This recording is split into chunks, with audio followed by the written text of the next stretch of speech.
Mesdames, Messieurs, chères Pélissonnaises, chers Pélissonnais, chers amis, nous traversons, comme vous le savez, une période très compliquée avec cette crise sanitaire et cette crise terroriste qui va activer notre plan Vigipirate sur l'ensemble du territoire français.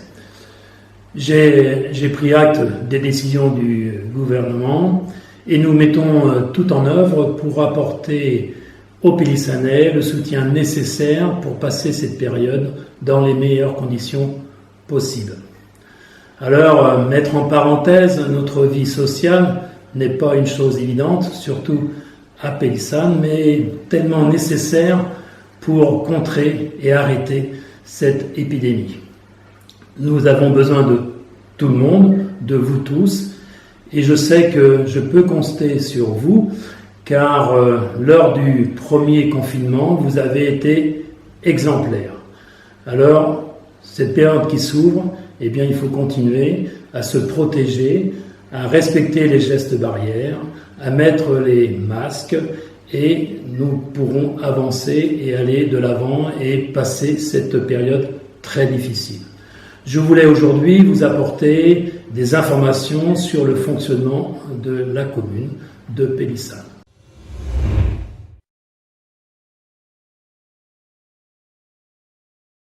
Alors j'ai reçu ce matin l'ensemble des services et des élus pour réfléchir, pour mettre en place un plan de continuité du service public. C'est ce qui a été décidé ce matin.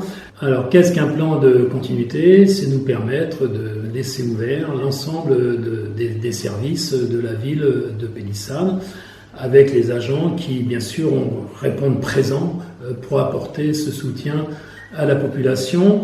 Par exemple, l'état civil, vous pouvez venir en mairie, bien sûr en respectant les gestes barrières, le masque, pour l'état civil au rez-de-chaussée de la ville. Vous aurez également le SEJ, le service enfance et jeunesse et le périscolaire, qui sera ouvert, puisque nos écoles seront ouvertes. D'ailleurs, j'ai une pensée pour nos enfants de 6 ans qui seront obligés à partir de lundi de porter le masque à l'école. Nous allons avoir tous les services techniques donc, qui seront bien sûr sur le terrain, que ce soit les espaces verts, que ce soit les services de nettoiement. Donc là, il y aura aussi un roulement pour les agents, pour qu'ils n'arrivent pas tous à la même heure, mais on va faire une organisation pour ce plan de continuité. On aura également un point sur la culture, très fort. On veut absolument que la culture continue sur notre commune.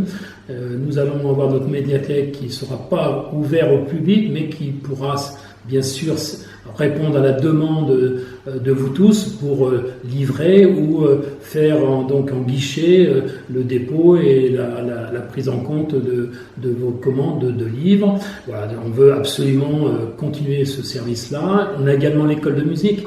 L'école de musique en vidéo et donc en visio, qui permettra donc à nos élèves de continuer leurs cours au niveau de l'école de musique. Voilà, plein de choses comme ça. On va aussi apporter une attention particulière à nos seniors avec le portage de repas.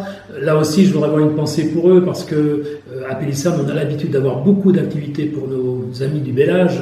Et c'est vrai que depuis le mois de mars, eh bien, ils ne se voient plus beaucoup. Et donc, je veux leur dire aussi toute mon amitié, tout mon soutien.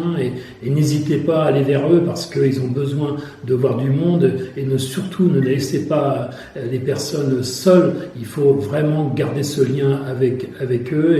Et par des contacts, on n'est pas obligé d'être assis sur le même canapé pour jouer aux cartes. On peut se parler et on peut avoir des contacts très très importants. Voilà, tous ces services qui vont se mettre en place pour la jeunesse, pour la culture, pour les services municipaux, l'environnement également, et puis surtout l'urbanisme, parce qu'on ne veut pas non plus bloquer les activités économiques donc sur la commune. Vous avez vu que j'avais essayé de défendre un maximum nos commerces. Là, j'ai une pensée aussi pour les commerces qui vont rester fermés, et particulièrement bien sûr nos bars et restaurants, qui, voilà, au moins jusqu'au 15 novembre, mais peut-être plus, mais au moins un mois, ne pourront pas ouvrir. Donc là aussi, on est derrière eux, on a mis toute une politique en place pour eux. Voilà, vous voyez qu'on est à l'action.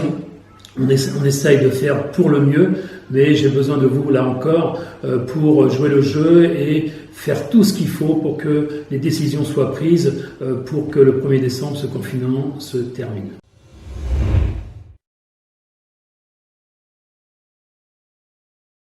Vous savez, moi j'ai toujours été quelqu'un de très optimiste, et bien sûr qu'on va s'en sortir si on est tous ensemble pour cette période compliquée.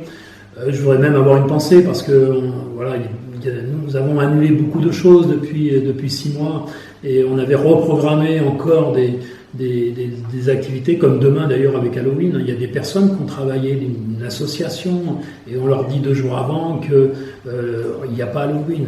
On aura une décision à prendre dans quelques temps avec le marché de Noël, mais je pense que l'édition de 2020 du marché de Noël ne sera pas comme celle qu'on a vécue depuis toujours sur la ville de Paysanne.